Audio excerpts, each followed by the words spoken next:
Stars are filling up the sky. You take my hand in yours. We'll make our own constellations. I could say how much you mean to me, but it won't mean a thing. I'm just gonna keep talking. 'Cause words never sound that quite would be right. embarrassing. Let's find our own Hey, kind of language. Online We've folks. searched the whole It's nice to world, see you whole today. world and Wondering all why you're all around it. Didn't know So let me what talk we to were you about some looking of the things for that are going on till we found around. it. They could around the say Crossroads to see the highest mountain, bottom of the deepest sea, but no one's ever seen a love like this. They could dig up all the baby treasures where it's worth more than anything, but no one's ever seen a love like this.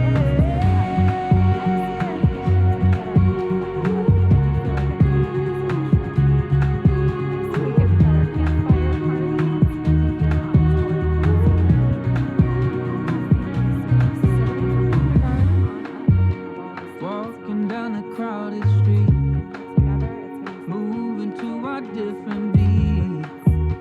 All eyes are on us now. Oh, but we don't care, do we? Oh, I can't imagine a world where anyone loves anyone like I love you. They could say they see the highest mountain, bottom of the deepest sea, but no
morning and welcome to Crossroads.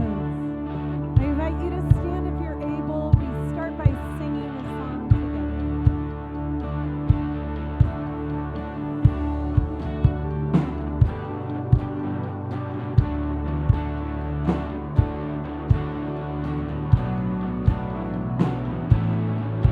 All right, sing this with me. I give you glory for all you brought me through.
Well, good morning, everyone, and welcome to Crossroads Church. Whether you're joining us right here in the room, you're out in the atrium, or part of our online community watching somewhere throughout this world, we're glad you're here. Or even if you're watching in post on demand, we're glad you chose to join us today.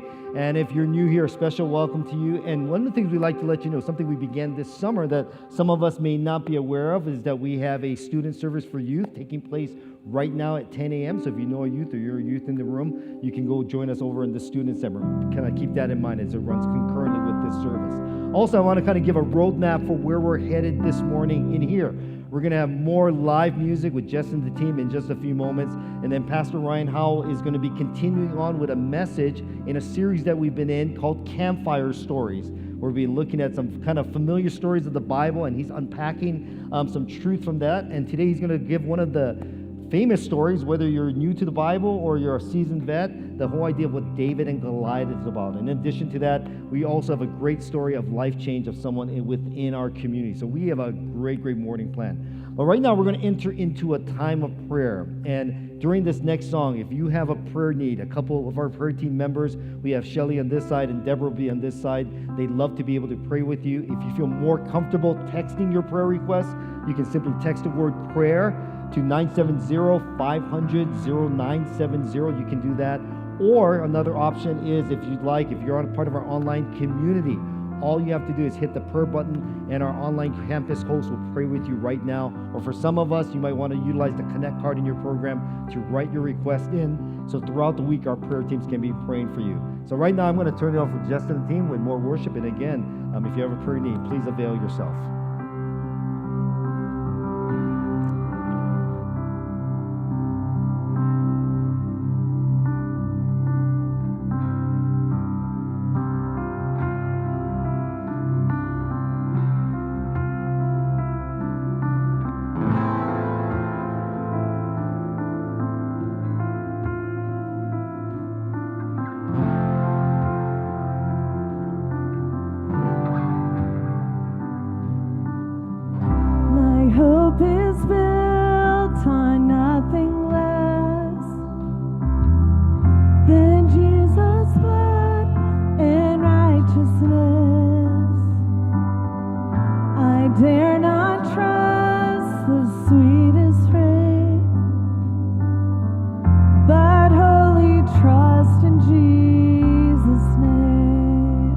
I'll sing that again. My hope is built on nothing less than Jesus' blood and righteousness. I dare not trust the sweetest frame, but wholly trust in Jesus' name. Christ alone,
stand before the throne. You know, this song is filled with beautiful metaphors and imagery. And it teaches us that we have nothing to worry about. That even at the end of the age, at the end of time, we will be enveloped by God's love. That's what that means to stand before God and the throne, all that image, those metaphors. So today, that's what you need to hear, that this love that Jesus displays is our cornerstone. That's what holds us. Let's sing this together. Weak made strong in the Savior's love. Come on, sing it out. Through the storm, He is Lord, Lord of all.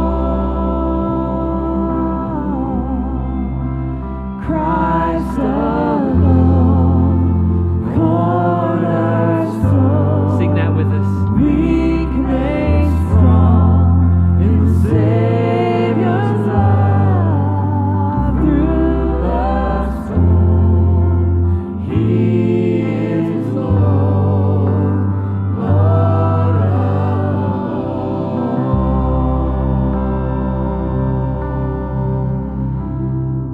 God, we are grateful for that truth that's revealed in Jesus. That in perfect love there is no fear. And that this entire world, every person is held in your love.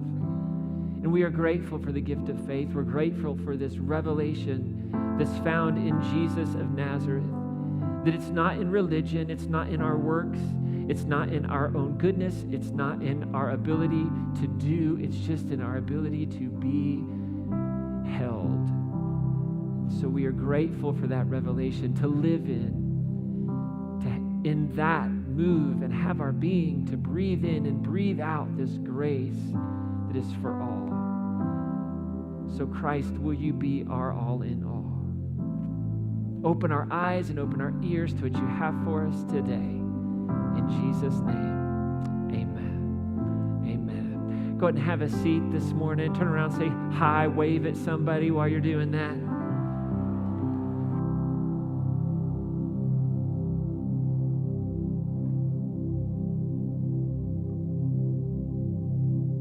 Good morning, Crossroads family. My name's Jimmy Scruggs. I'm the Finance and Operations Director here at Crossroads Church. I'm also the leader of our Care and Support Ministries. We've been working hard this summer to look at care and support in new ways to identify how it is that Crossroads can care for our congregation and our community. We've been fortunate enough to have some leaders step up to join us for care and support leader meetings that have been happening bi-weekly throughout the summer. We've been fortunate enough to identify some partners in the community that offer services that can help out those members of our congregation and our community when they need it most. We set out with a mission of being able to make sure that people have the care and support that they deserve when they want it. And that is a process that we're working strong to make sure that happens. And that happens in many different ways. It happens with one-on-one care and walks. It happens through support groups and community. And it also happens throughout our community with partners that do an excellent job of caring for people throughout northern Colorado. One of the exciting things that's happening right now is that groups will be launching soon. Our divorce care next session will be launching on September 13th.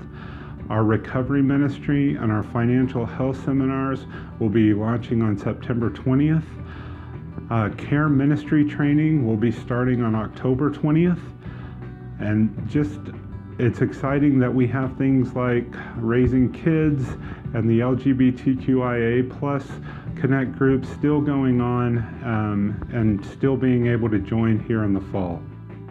So maybe you want to start by becoming a care minister and joining that care ministry training that's happening on September 20th.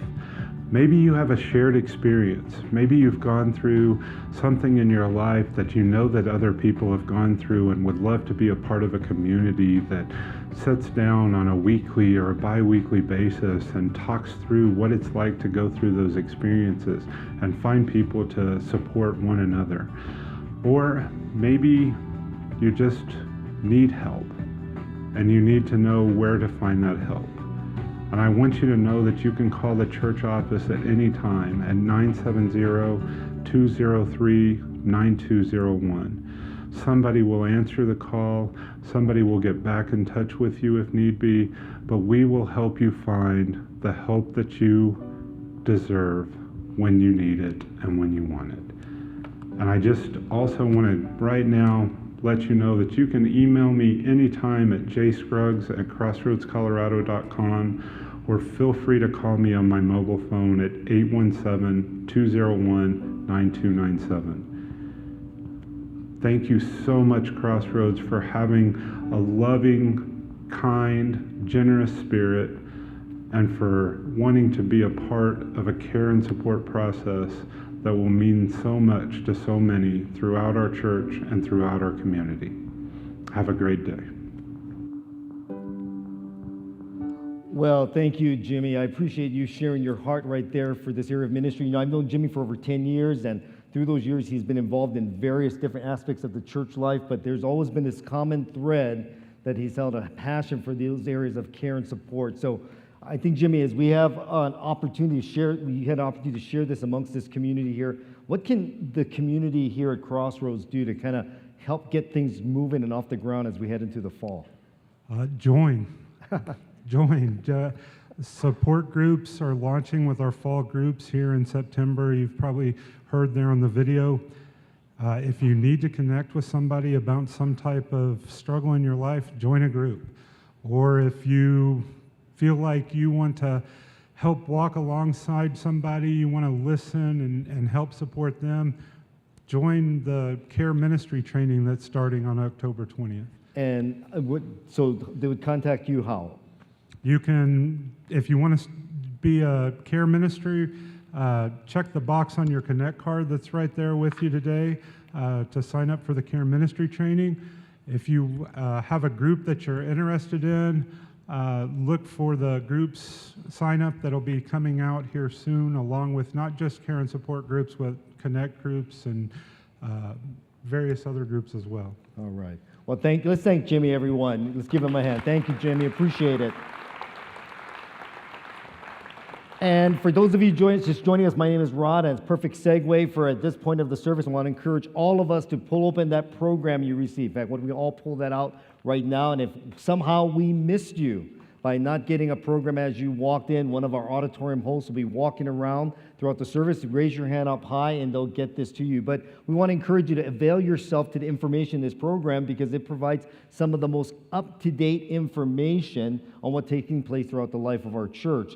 And one of the things Jamie referenced was that Connect card. I'd love everyone for us to pull this out. If you are a regular here, you know the drill. We ask you to let us know you're here. And if you're brand new here, we're glad you're here. And we hope we can get to know you a little bit better. So please fill out the card and provide as much information as you feel comfortable sharing with us. And we're going to ask you to actually hold on to this card because later on in the service, there might be some opportunities you might want to kind of delve into. And you can drop these cards off as the offering is received. And speaking of the offering, also in your program is a giving envelope that you can put in your gift, your financial gift, and it's a way to help support the mission of Crossroads Church, but there's various different ways you can give. You can give obviously in the service, you can give on our website at crossroadscolorado.com, you can use the text-to-give service, and we even have a Venmo option. So please take a look at those options and give generously. Now, the last thing I do want to mention, kind of our big thing that's taking place, will be taking place next week, Sunday. As I mentioned at the front end of the service, we are currently in a series called Campfire Stories that's going to be wrapping up next week. Now, the unique thing about Campfire Stories is it's been a great series that we've been in all summer that gives us an opportunity to raise the value of wisdom that we love to see lived out through our church. So one of the things that's taking place is that whether you are in preschool all the way to the adults here in the room, we've been all learning the same lessons every week. So to culminate this experience that we've been living in, we're going to have one joint family service where everyone will be in this service together. It's going to be a great time of celebration. We'll be receiving communion together as an entire church family. And then afterwards, the celebration will continue, where we're going to have a couple food trucks. We're going to have Mama Perez's burritos, and we're going to have local snowballs for purchase. In addition to that, we're going to have a very fun campfire booth, kind of photo booth that you can participate in well. So make plans to join us next week. Well, at this time, I'm going to ask us if we can pull out our talk notes, and then Ryan Howe will be out in just a moment to deliver this morning's message. Thank you, everybody.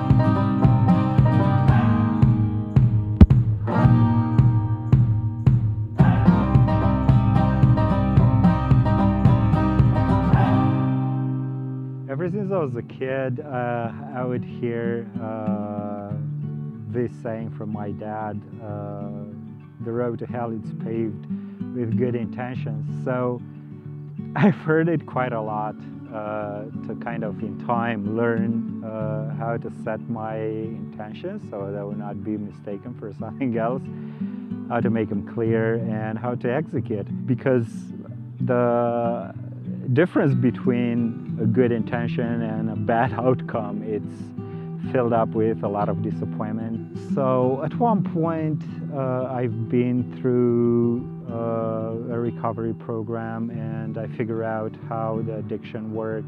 It's clear, you just have to follow a few steps. I did this work, and all of a sudden everything became more clearer, way much better life. So at the end of this road, I thought that I am prepared and I know enough about addiction to be able to help anyone going through it. So I decided at one point that my friend needed my help because he was like really deep in the alcohol addiction. And so I've told him that I'm gonna help him go over it. It's not a very complicated road. It's fairly simple and clear. You just have to follow a few steps. It's a lot of work, but it's doable. So we started talking about what can be the cause of his addiction, what some of the events he processed as trauma, and how he can go over it. At the end of our long conversation, actually, my friend felt judged and criticized. The opposite of what I was looking for, what I was hoping. That doesn't help an addict at all to fall into the shame. So, of course, after the conversation we had, based on the way he was feeling, our friendship got kind of damaged. And of course, he was my roommate as well, so the living arrangement went sour. Although I had all these good intentions, the outcome wasn't where I wanted. And I think sometimes this is how life is, and we learn every time. Yeah, thank you, leave you. Yeah, absolutely. Thank you for sharing that story. Thank you to everybody who's been sharing your campfire stories. Hey, my name is Ryan. I'm the lead pastor. If you're a guest, thank you so much for being here. It's wonderful to have you in this space. If you are online tuning in for the first time, thank you. If you're out in the atrium enjoying the patio, great to have you a part of our Campfire Story series. As always, if you'd like to have coffee, if we've not had the opportunity to have coffee, hear your story, catch up, see what's going on, my cell phone number's right there in the program. It's on the website, on the New Here page. Just shoot me a text message. We'll get that set up. I would love to do that. It's one of my favorite things in the world to do. So thank you very much. Hey, listen, how many of you have ever been misunderstood? Raise your hand up nice and high. Ever had your intentions questioned? Y'all ever questioned the intentions of your children? Come on now. Like, you're laughing because you know it's true. Like, they do something really out of character, and you're like, what'd you do? Right? What do you want? Right? That's what we do, right? We've done something nice, and somebody's like, well, what do you want? Like, they couldn't possibly imagine, right? There are things that will cause our intentions to be questioned in this world, right? There's some pretty standard reasons why someone would question your intentions or my intentions, right? So let me ask this question. One of the ways in which our intentions will be questioned is if we have a history with duplicitous actions, right? That's your first fill-in. I wanted to make it a good one for today. For those of you that are fill-in people, like spell that with your eyes closed, right? Duplicitous, right? Now, the question is this. We always think when I ask that question, oh, have I met somebody who's duplicitous, right? They say one thing, do something different.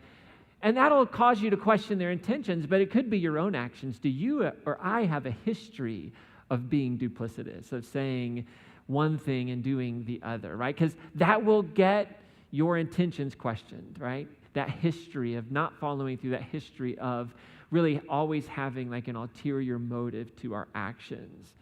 Another reason another way in which our actions or our intentions will be questioned would be if we ever act in a way opposite to kind of the cultural expectation, right? So let's think about that, like your work. How many of y'all work somewhere? Some of you are like, no, I just get a paycheck. I don't work. I don't get a paycheck, but I do work, right? I know that one too, right? We work somewhere, whether it's at home, an office, whether we're in the construction, like whatever it might be, right? We have this kind of work. If you act counter to the cultural expectations of your work, people will start to question your motivations, right? So if you work in an environment that's highly competitive, there's only so many spots, and you start helping other people succeed, right? You know, like, what's up with that? What's she all about? Something's going on there, right? I have a friend who works for one of those agencies that has 3 letters in it, you know? And he went from the private sector to then go work in the public sector. And every time we get on the phone, he's just like, I don't understand what's wrong with these people. Like, it seems like everybody just wants to get a pension. Like, so he works really hard, tries to create efficiencies, and like, he just is met with resistance all the time. So his motivations are always questioned, right? Because everybody's like, chill out. Just get your 20 and relax, you know? And he's like, what, we're wasting so much taxpayers' money, right? That's why I don't pay taxes. So I have insider information, you know. Think about your family, right? The culture of your family. Is the culture of your family to hold a grudge? Is that the nature? Is that one of the rules of the game, right? And all of a sudden you start offering forgiveness.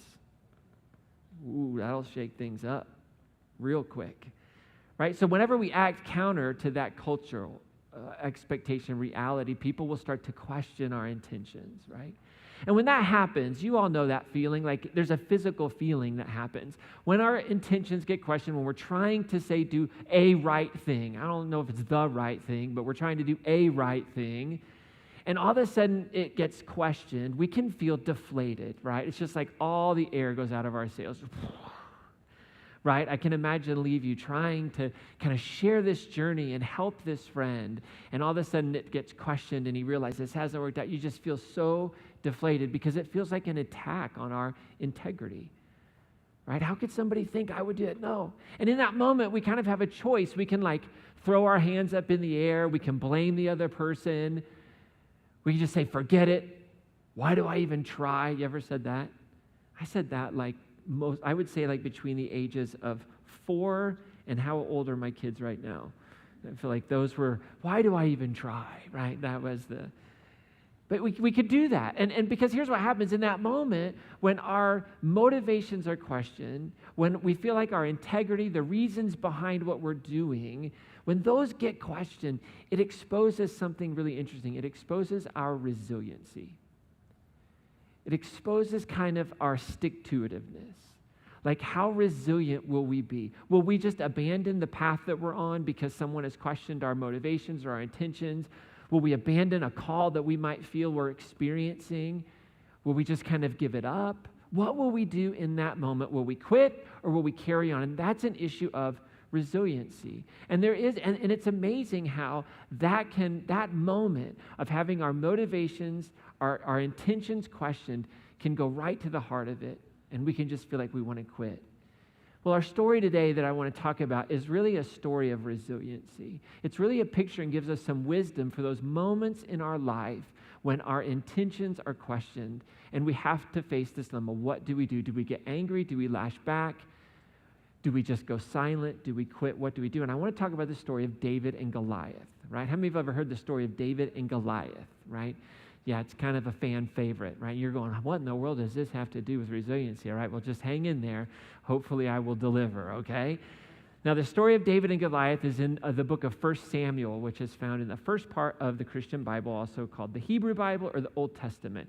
Old Testament is a little pejorative to our Hebrew brothers and sisters, our Jewish friends, so we like to prefer to use the phrase Hebrew Bible, I do, over Old Testament, because that can get misunderstood, right? So 1 and 2 Samuel are these two books that are found in this collection of writings, and they kind of tell the story of how Israel moved from being a group of 12 disparate tribes to a monarchy, to a kingdom, and then actually to two kingdoms, Israel in the north and Judah in the south. So it kind of tells that story. It was probably compiled and put together in the exile period, so somewhere in, around 500 or so BC. Probably not written by Samuel because it talks about Samuel's death. Just throwing that out there, okay? And it's a cool trick, right? I mean, it's a very cool trick if you can do that. But so some great stories in there. Very interesting textual criticism that goes along with it, because if you read it straight through, you're like, wait a second, he already met him. And then they're meeting again for the first time 2 chapters later, right? So it's kind of complex in its tradition, but it tells us these wonderful stories, particularly of Saul, the very first king of Israel, his kind of failure in the eyes of the author, okay? History is always told through a lens, okay? So Samuel is told, interestingly enough, through a pro-Davidic, pro-Jerusalem, pro-Southern Kingdom lens, all right? So it's always good to remember that. And then you have this ascendancy of King David, who becomes known as the greatest king in the history of Israel, whose lineage gives us the Messiah. As Christians, we kind of hold that Jesus fulfills that claim on the game. And so that's kind of what all of 1 and 2 Samuel is about. Now, the story of David and Goliath kind of in that book takes place after Saul has been rejected as king because he wouldn't murder and kill and rape the women.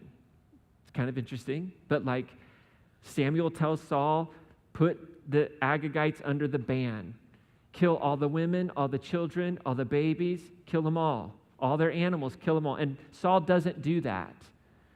And so he's rejected as king. It's kind of a weird ethic, right? So there's some problems with the story to the modern mind. I understand that, right? So let's just, before we vilify Saul, right, he seems to have a pretty positive moment where he's like, I don't think killing pregnant women is a good idea, right? But at any rate, he's rejected because, again, it's written by people who are defending the Davidic kingship, right? You could kind of see why that would happen. So he's kind of rejected. Samuel goes, and he is told to go into Bethlehem to this guy named Jesse's house, and he's supposed to pick the next king from Jesse's house. Now, Jesse was kind of a big deal. He was head of the local Jewish synagogue region there, according to tradition. He had 8 sons. So Samuel shows up, and he says, bring out the boys. Let's find out what's going on, right? So he visits Bethlehem, and they bring out 7 of the 8. Isn't that interesting? Bring out 7 of the 8. And Samuel goes through all 7. And he's like, nope. Is this all you've got? And then there's this, well, there's this other one. There's this other one, but he's out in the field tending the sheep. And Samuel's like, well, bring him in. And you're immediately asked the question, why is David not in the lineup? Y'all wonder that if you've ever heard this story? Why was David not? We don't really hear that. He's just out in the field. Well, this is a question that had plagued a lot of commentators for a long time. And legend has it that David was not a stranger to the contempt of his brothers. Do y'all know how David was born? Oh, I got you on that one. You're like, I've been in the church my whole life. I don't know how David was born. Do you even know David's mother's name? No, of course we don't know, because it's not in the Bible. And if it's not in the Bible, we know there's no value to it anyplace else in the world. So there's this wonderful story in the Midrash, which is Jewish commentary on the scriptures. And the rabbis would get around and they would answer all these questions. And they would say, what is going on? And so here's this beautiful legend about David and his birth and why his brothers rejected him and where some of the Psalms come from. And it all goes back to his birth. Now, what you have to know is, how many of y'all ever heard of the story of Ruth? Ruth, right? Another book in the Hebrew Bible. Well, Ruth is this story of redemption. Ruth is a foreigner. She's a Moabite person. And Boaz is an Israelite. And Boaz ends up marrying Ruth, right? And Ruth ends with this lineage that is given. So Boaz marries Ruth, and they have a son named Obed. And Obed has a son named Jesse. And Jesse has a son named David. Y'all are following along. I love it. You're with me this morning. So Ruth is a really important character because Ruth breaks like Boaz in a sense, breaks the law. The oral tradition would say an Israelite could never marry a foreigner. Well, Boaz does. So there's all this controversy, by the way, around this marriage. And the tradition has it that Boaz died very shortly after he and Ruth were married. And so Ruth has this son, Obed, and there's all the talk in the town. Is this kid really an Israelite? I mean, you're not allowed to do this. This is against the law. And so there's all this controversy about Obed and whether or not he's a legitimate Israelite. But what happens over time is Obed becomes such an upstanding moral person, the community says, well, of course he's an Israelite. You would never be this holy and perfect and righteous if you weren't an Israelite, a true Israelite. And the same thing with Jesse. Jesse grows up and he becomes known as this very righteous figure in the community. And so everybody's like, oh, of course. But because Jesse was such a righteous person, later on in his life, he goes through like a midlife crisis of identity. And he starts to wonder, am I really an Israelite? And if I'm not really an Israelite, this wife who I've married, whose name is Nitzevet, who they've had 7 sons with, he is actually making her break the law. And as a righteous person, Jesse can't have this. So he says, I don't know what I'm going to do. So he says, I can't remain married to her because I'm causing her to break the law. So he separates from Nitzevet. They've had these 7 sons. They separate from her. And he's trying to find out, am I really an Israelite? Am I? So after several years of being apart, Jesse starts to say to himself, I want another child. I want another child, but I can't go back to Nitzevet because if I go back to Nitzevet, I might be causing her to break the law. So he has this idea, I'll take my Canaanite slave as a wife. Maybe you've heard this one before. And he says, what I'll do is then I'll have a child with her. And so he goes and he concocts this scheme. And this way, she'll become free and she'll be married to me. There's a possibility of it. And so there's some ancient laws that are in play. But he says, this is what I'm going to do. Well, the maidservant, she's very close with Nitzevet. And she says, I can't do this to her. Her heart is broken. She loves her husband. How am I going to do this? So she goes and tells her this plan that Jesse has. And they scheme together, and they're going to do the old switcheroo. If you're familiar with the story of Rachel and Leah with Jacob, right? They're going to do the old switcheroo. Let's just get Jesse a little tipsy. And at some point in the evening's festivities, we'll swap. And that's what they do. So they swap. And of course, Nitzevet gets pregnant with child number 8. Now, to Jesse's mind, Nitzevet and he have not had any kind of relationships for years. But all of a sudden, 3 months later, Nitzevet shows that she's pregnant. So it looks like she's had an affair. And oh man, the children, the 7 sons, they get ticked off at their mother, Nitzevet. They want to kill her. And here's what's interesting. Nitzevet, because she doesn't want to embarrass Jesse, takes a vow of silence, refuses to say anything from here on out. So she takes a vow of silence. And Jesse, because of his love for Nitzevet, in the midst of everything, he tells his sons, here's the deal, leave her alone. Just leave her alone. But the child that's going to be born, you treat that child as a lowly, despised servant, however you want to. And so from that time on, when David was born, he was the outcast. He wasn't allowed to sit at the table to eat. He had to eat at a different table. He was sent out into the fields where there were bears and lions in hopes that the bears and the lions would destroy him while he was tending sheep. He was the outcast. Eventually, people in the whole community would know this and understand that David was full of sin. David was the outcast. In fact, the tradition had it that the community looked at David and said, here's what happened. Like all of those beautiful genetic qualities of righteousness, all the positive qualities of Boaz, those were manifested in Jesse, the father. But all the negative, nasty Moabite qualities of Ruth, those were exhibited in that despicable young son of his. If something would come up missing in the community, David would get blamed for it. And so David was always seen as the scandalous one outside. So could you imagine when Samuel comes to pick the next king and he goes through the 7 sons and he's like, where is the 8th one? Oh, he's out in the field, but we don't really consider him a son, a brother. Well, go get him. Samuel says, we aren't going to eat until he's here. That's what the text says. So they go and get David, and then that's what happens. Samuel says, this is the one, and anoints this rejected, despised sinner to be the next king of Israel, because God looks at the heart, doesn't look at the stature. And so after that comes the story of David and Goliath in 1 Samuel 17. If you're not familiar with this story, just real quickly, the story of David and Goliath is the Israelite army is out in battle against the Philistines. They're kind of arch enemies. And there's this one huge 9-foot, 9-inch monster of a man who comes out every day and says, why are we doing this, people? Just send out a warrior, we'll battle, and whoever wins, the other nation will become subject to.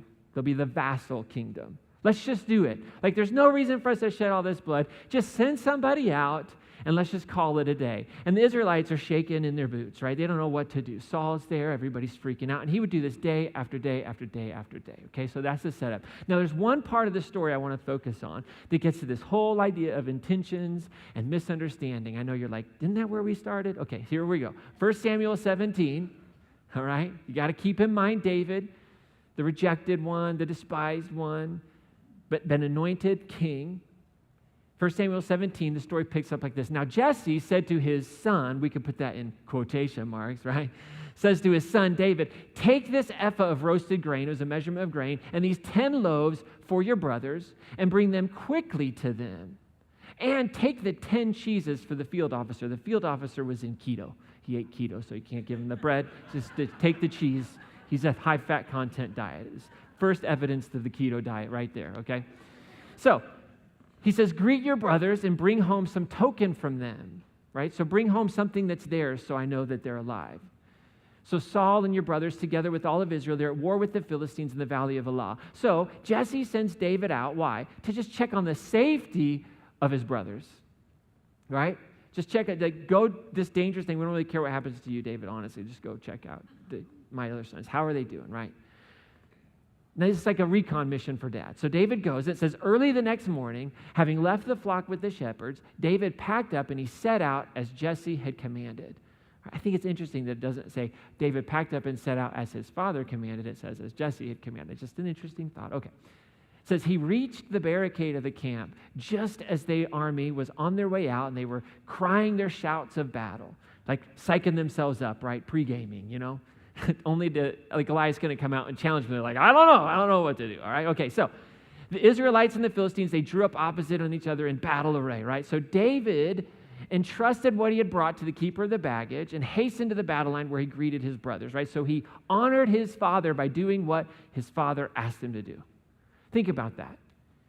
Think about the legend of David's birth, his life, how he's being treated. He honors his father in the middle of all that. Takes the stuff he's supposed to. Now, it says, while he was talking with them, the Philistine champion by name Goliath of Gath came up from the ranks of the Philistines, and he spoke as before. Come on, bring somebody out. Let's do this. It's about time. And David listens to this. And when all the Israelites saw the man, they all retreated before him and they were terrified. Because according to the story, he was 9 feet 9 inches tall. That is over 1.5 feet taller than the world's tallest man, according to the Guinness Book of World Records.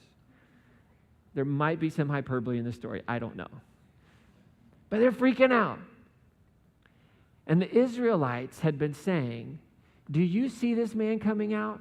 He comes up and he insults Israel. Because what this is a battle of the gods. Now, you have to understand, historically speaking. This is a battle between the god Dagon, which is the god of the Philistines, and Yahweh, the god of the Israelites. And so whoever wins, their god is more powerful. There was no separating those two realities in the ancient world. Right? And so you would become their vassal. You would start worshiping their god. There's all this stuff intermixed. So it was an insult to Israel. Your God is weak, is what Goliath is saying. And then they start saying this: the king will make whoever kills him a very wealthy man. He will give his daughter to him and declare his father's family exempt from taxes in Israel. Again, I want to honor how terrible this patriarchal reality is. Let's just honor that, okay? Let's recognize this is not an intended design for humanity, that women are treated as if they can just be given to some other man, okay? So let's honor that in this moment. Now, David hears all of this, and he says, okay, back up. What's going to happen to the guy that kills this guy? Like, how? Whoa. How will the man who kills this Philistine and frees Israel from disgrace be rewarded? Now you've got my attention. Why? Well, if you'd been living out in the shepherd field, rejected by your family, an outsider, an outcast with no feelings of a hope or a future, you'd be a little ambitious too when an opportunity presented itself. See, David was ambitious, and he saw this opportunity to advance his life. You cannot look at the life of David and not recognize that he was an ambitious figure. And in this moment, think about it, the rejection he's faced, the way he's been treated his whole life. And he starts hearing, oh, the king's going to tax-free, wealth. He's like, let's see here. My life as it stands or the opportunity for getting out of it. I'll take the way to get out of it. So David goes, who's this uncircumcised Philistine that should insult the armies of the living God? By the way, David's about 28 years old right now. 28. So you have this idea in your mind that he was 14. No. I read this really great article this week on how David at times is shown to be this very tall, big man of stature, and at times is thought to be this short, ruddy little guy. It just depends on what you want out of the narrative. It was very interesting. But at this time, he's about 28 years old. And so he's out there. Now you say, well, who are these Philistines, these uncircumcised people? Well, circumcision was really a part of the ancient Near East. Most of the countries around Israel practiced circumcision, but the Philistines were quite unique and they didn't. The Philistines were a part of the Sea Peoples, and the Sea Peoples had come at the end of the Bronze Age and invaded all of the Mediterranean, and they just brought in the Dark Ages in the Mediterranean. It was crazy what they did. Really, it's fascinating. You should look up Sea Peoples and watch some YouTube videos. But they came in and basically destroyed every superpower of the day. And this was the end of the Bronze Age, so somewhere a little bit, maybe 100 years before the Exodus time period, the Philistines came as part of 9 people groups, 9 different people groups from the Mediterranean, probably of Greek heritage. They were kind of mercenaries. They were pirates. And they would come in, and they had better weapons. They had advanced technology. And they literally just wiped out the whole Mediterranean rim. Every major city, they just conquered. Now, Egypt was the only ones that were able to stand against them. But they decimated Egypt in the process of it. There were 2 battles, one by land, one by sea.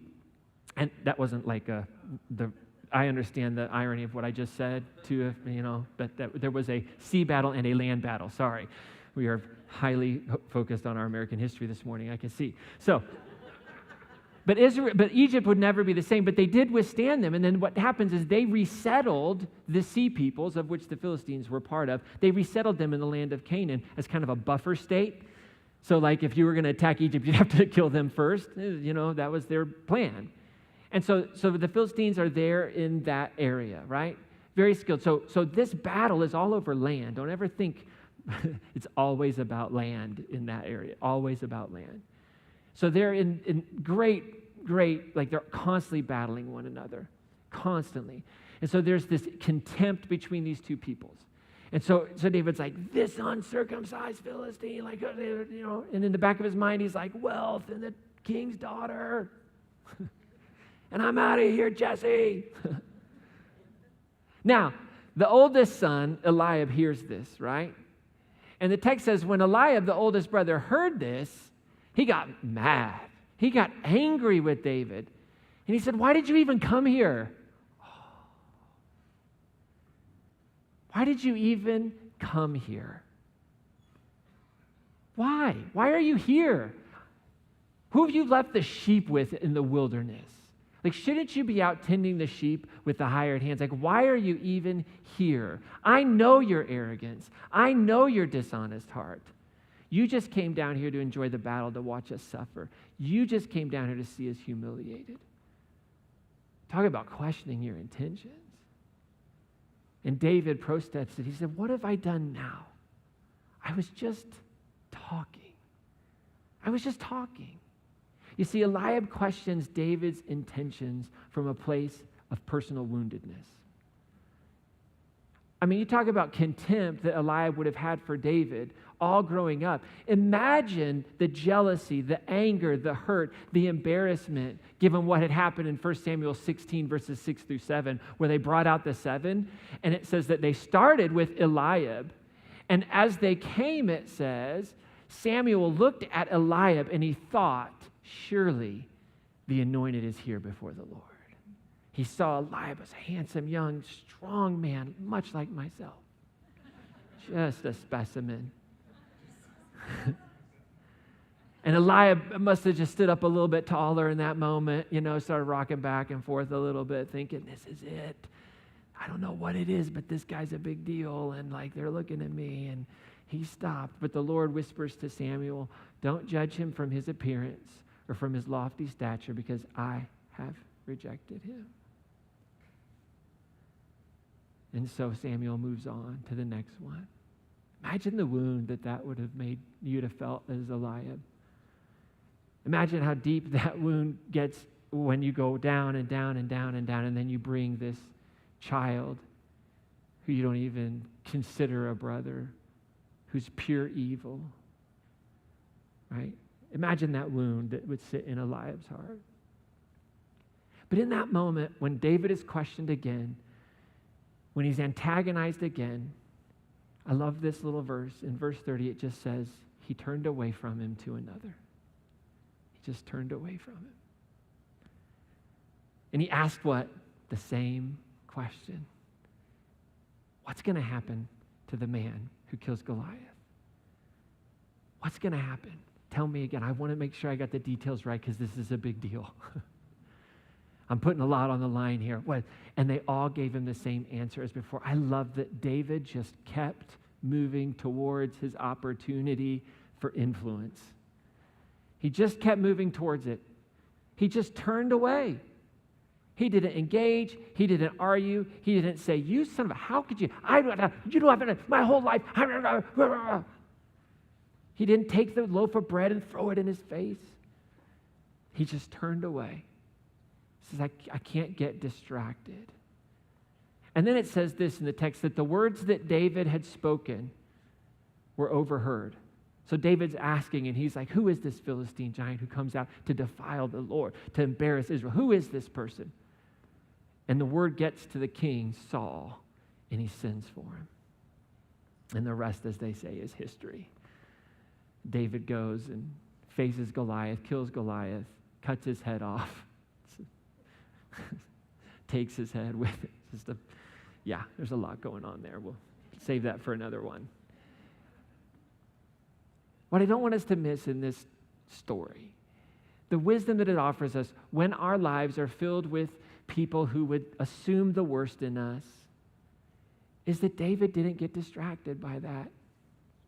He didn't get distracted by the accusations. He just pressed forward.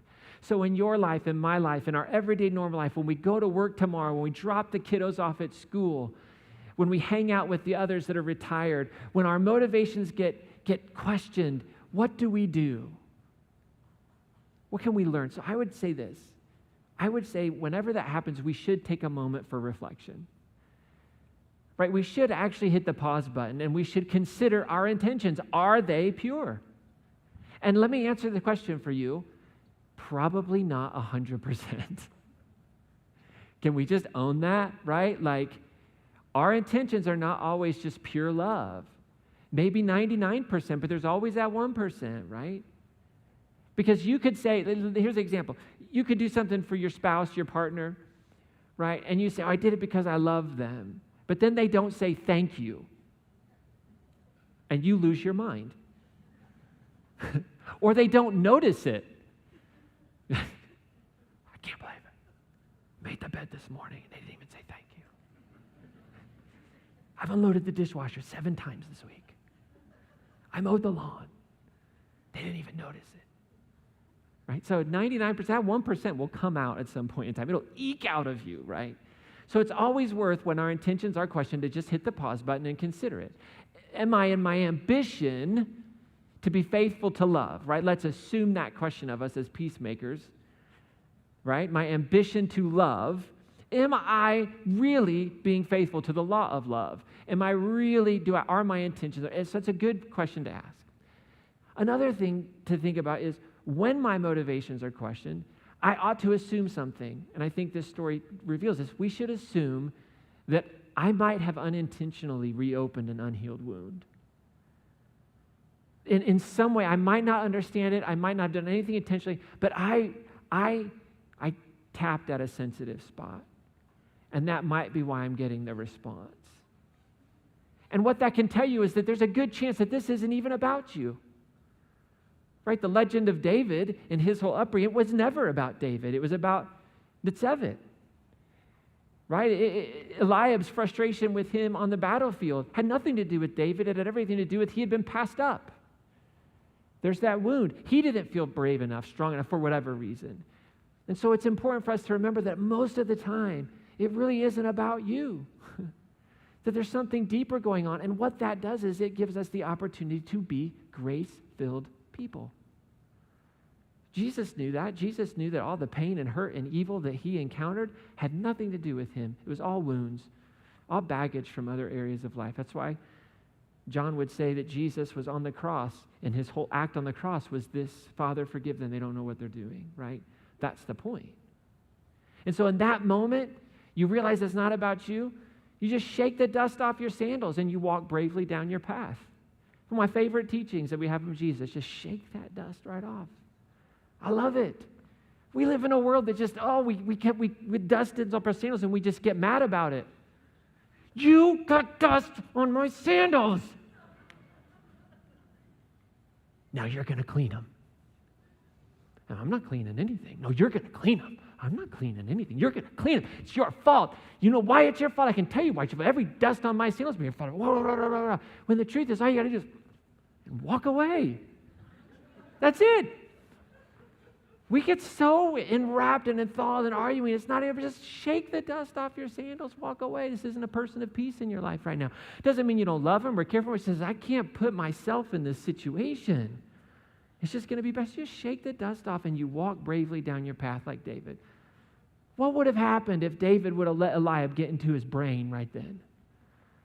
What would have happened if he would have heard Eliab say, why are you even here? It's like, I don't know. You don't like you. Leave. I'm going back to the field. What would have happened if he would have let that stop him? Right? The narrative would have us believe nothing would have, like David would have never advanced forward. This was a crucial moment in the whole history of David, right? We let that happen to us and it just takes us out of the game so much and we just have to shake the dust off. That's resiliency. You don't change the person. You don't worry about their opinion of you. You don't get caught up in all that because you know it's not about you. There's a wound there and there's a grace that you extend. There's an empathy. There's a sympathy. Now, don't stand there and let them keep piling dust on your sandals, metaphorically speaking. You have to walk away. Like David just turned away. Just turned away. That's resiliency. You get back up and you move forward in love. You get back up and you move forward in love. Nelson Mandela said this. He said, do not judge me by my success. Judge me by how many times I fall down and I got back up again. It'd be easy to judge Nelson Mandela by his successes. He says, no, that's not where, but how many times did I fall down and I got back up? That's resiliency.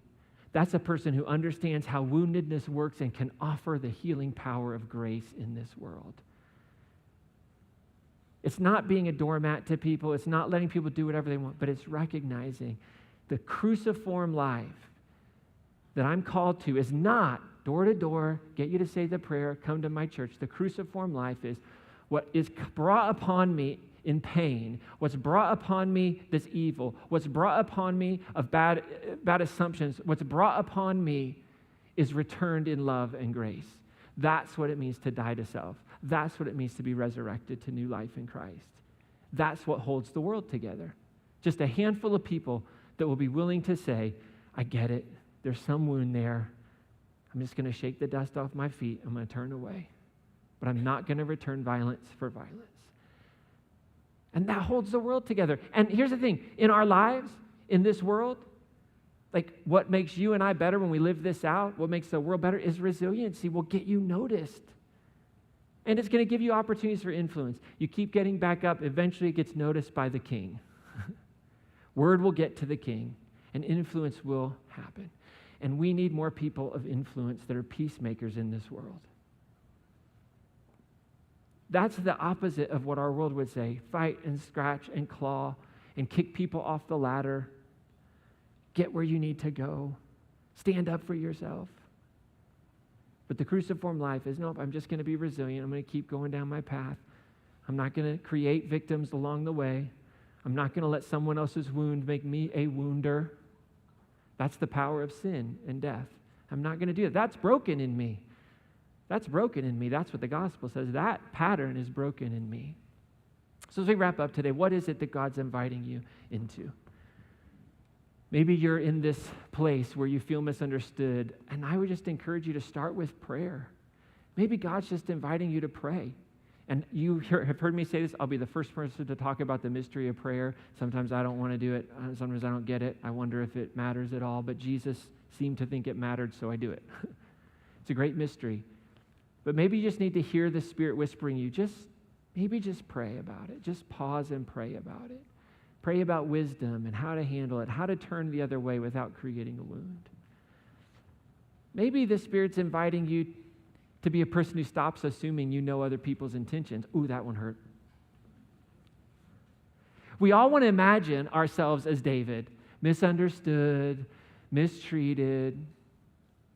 But maybe I'm Eliab more often than I choose to acknowledge. Maybe I fill in all the gaps in the stories around me with negative assumptions, and I just know.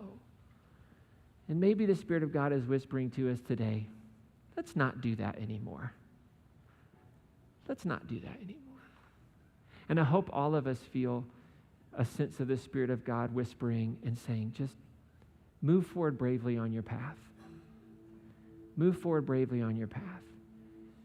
David, move forward on that path. This is my out. This is my ascension. This is my victory. This is the way I walk away from the pain and the hurt of what I have. So we move bravely on our path. So we're going to sing this song, The Goodness of God. And while we do that, I want to encourage you to finish filling out that Connect card, check the boxes that apply, and just reflect on the last hour. I want to encourage you to be generous this morning as you think about giving, to continue the work of what we're doing together as a community. And just open up your heart to these few moments. We live in a rushed week. We go, right? But just maybe pause for a moment. And so you can just let the song wash over you, and in a minute or two, partway through the song, our room hosts will make their way through the room, collecting the baskets at the table and receiving your gifts and your Connect cards on the aisles. If you're in the bleachers, you can use the orange Hope is Here kiosk to drop your Connect card and giving envelope in there. And if you're feeling today just really deflated because you believe your intentions are good, but man, there's just this situation, a person that can't see it, I just pray that God will give you the strength to turn away, to recognize that there's a wound there. Your heart could be filled with compassion, and you could get a little wisdom and inspiration from David, and know that your influence will come, right? But stay on that path that you're on. So let's sing this together, finish up our time, and then I'll have our blessing for the week as we head out.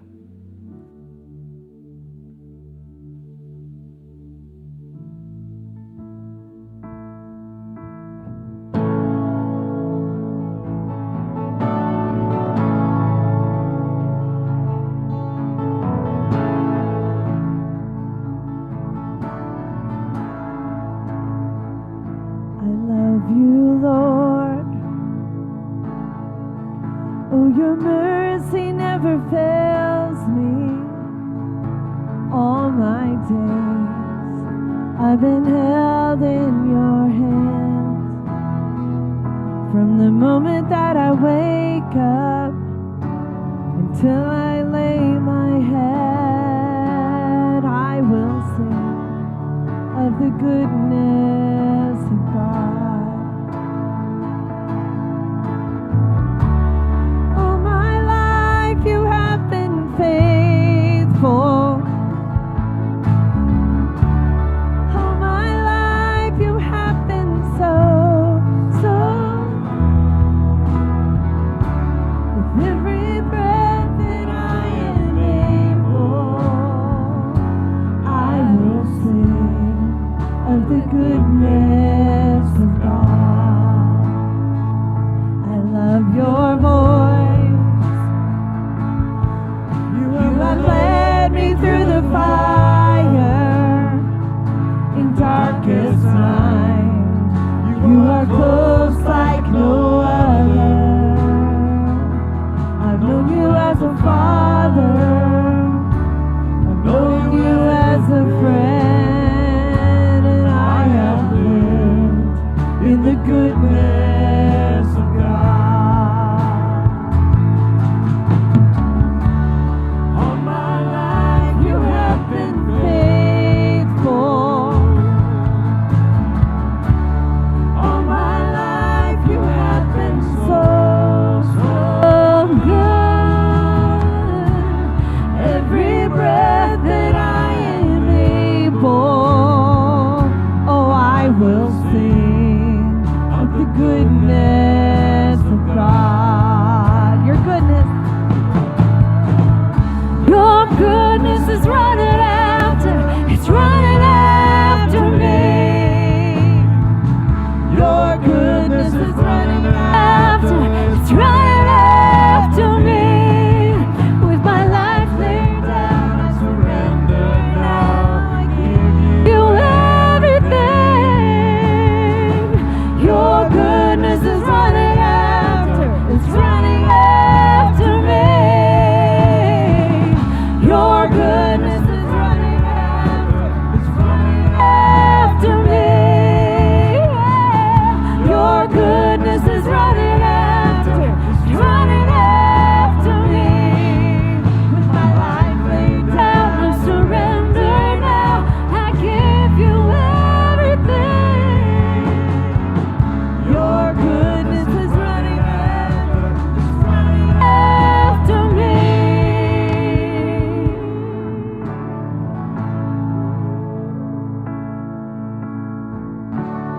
All my life you have been faithful. All my life you have been so, so good. With every breath that I am able, oh, I will sing of the goodness of God. Sing it again. All my life you have been faithful. All my life you have been so, so good. With every breath that I am able,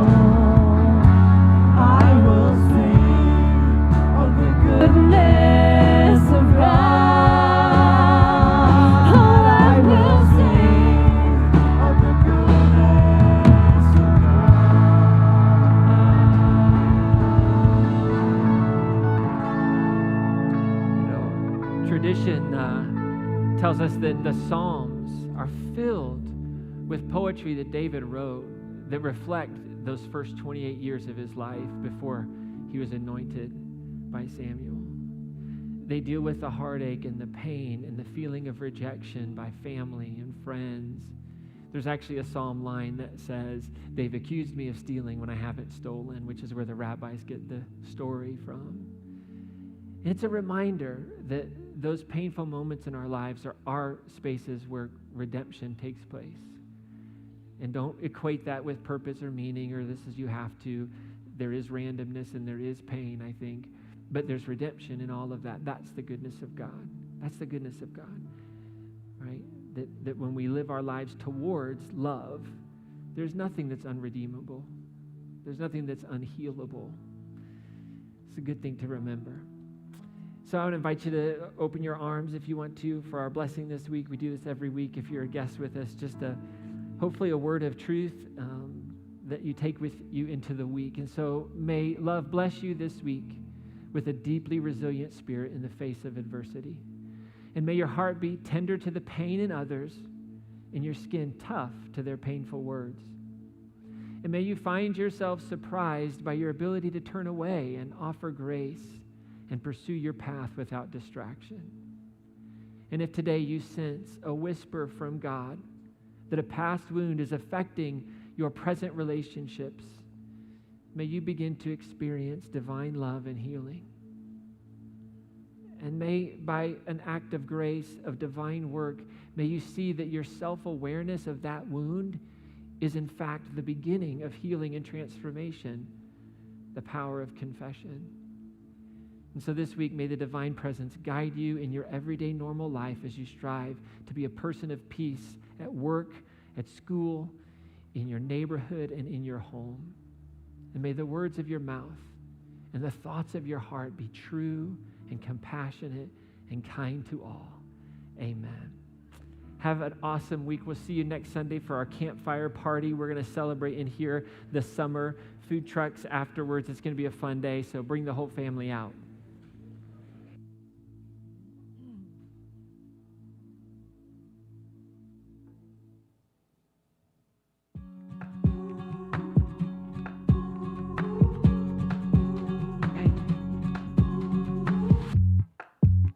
Gazing at the blue of the night, stars are filling up the sky. You take my hand in yours, we'll make our own constellations. I could say how much you mean to me, but it won't mean a thing, 'cause words never sound quite right. Let's find our own kind of language. We have searched the whole world and all around it. Didn't know what we were looking for till we found it. They could say they've seen the highest mountain, bottom of the deepest sea, but no one's ever seen a love like this. They could dig a boat, baby treasures where it's worth more than anything, but no one's ever seen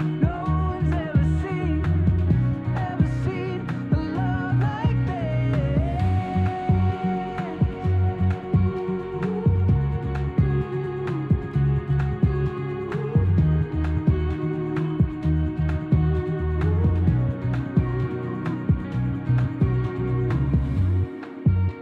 Walking down the crowded street, moving to our different beat. All eyes are on us now, but we don't care, do we? Oh, I can't imagine a world where anyone loves anyone like I love you. They could say they've seen the highest mountain, bottom of the deepest sea, but no one's ever seen a love like this.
They could say they've seen the highest mountain, bottom of the deepest sea, but no one's ever seen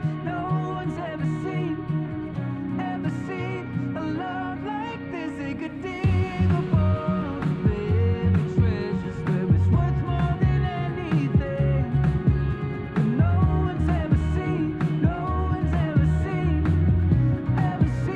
a love like this.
1, 2, 3, 4. My hair is turning white.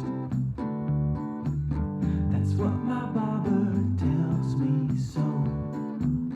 You know it seems kind of fitting for living life at night. I tried to find a payphone,